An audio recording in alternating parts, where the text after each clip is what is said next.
चलिए देखते हैं आप अपनी लाइफ में इस समय क्या मैनिफेस्ट कर रहे हैं, क्या सोच रहे हैं आप लोग।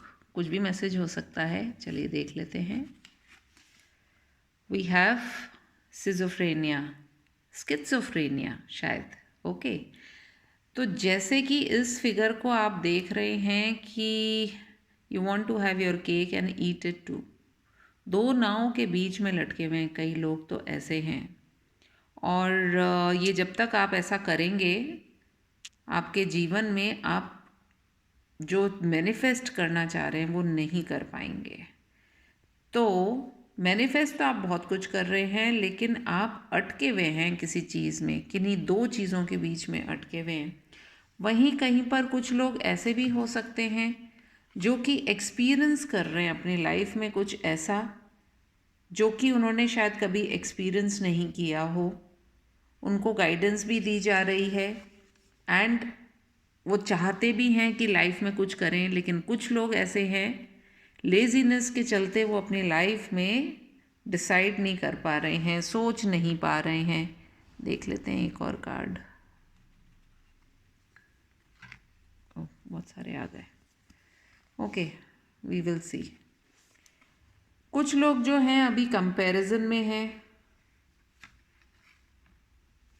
कंपैरिजन का कार्ड ये था, एक सेकेंड।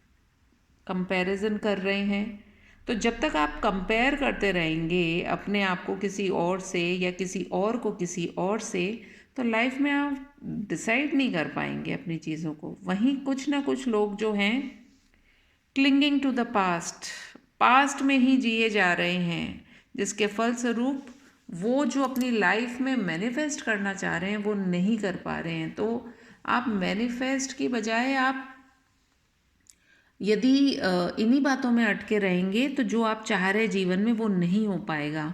वहीं कुछ परसेंटेज ऑफ लोगों की ऐसी भी हैं जो अब अपने इनर वॉइस को सुन रहे हैं, अपने भीतर की जो आवाज़ है उसको ना केवल सुन रहे हैं बल्कि उसको सुन कर के अपनी लाइफ में अब एक निर्णय लेने की कोशिश करेंगे। और जैसे ही आप अपने मन की आवाज़ सुनेंगे तब आपको जो आप चाह रहे हैं वो होगा। लेकिन मैनिफेस्ट करने के लिए यहाँ ये लास्ट कार्ड तक पहुँचने के लिए पहले आपको ये सारी चीज़ें छोड़नी पड़ेंगी।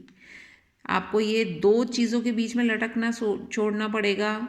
जो भी आपके एक्सपीरियंसेस हो रहे हैं, अगर आप लेज़ी हैं तो आप अपनी लाइफ में बहुत कुछ अच्छा आने से पहले ही उसे खो देंगे। यदि आप पीछे मुड़ मुड़ के देख रहे हैं तो भी नए सवेरे का आपको कभी पता ही नहीं चलेगा। और यदि आप कंपेयर कर रहे हैं तो उसके कारण से भी आप अपने जीवन में बहुत कुछ हासिल करने से रह जाएंगे। इसलिए अपनी इनर वॉइस को सुनिए। आपका जो दिल है, आपकी जो सोल है, वो आपको हमेशा सही बताएगी। और मान कर के चलिए, कोई भी व्यक्ति बुरा नहीं होता है, उसका माइंड उसके साथ में बहुत सारे गेम्स प्ले कर लेता है। इसलिए अपने ईगो को छोड़िए, अपने डर को छोड़िए और अपने मन की आवाज़ को सुनिए।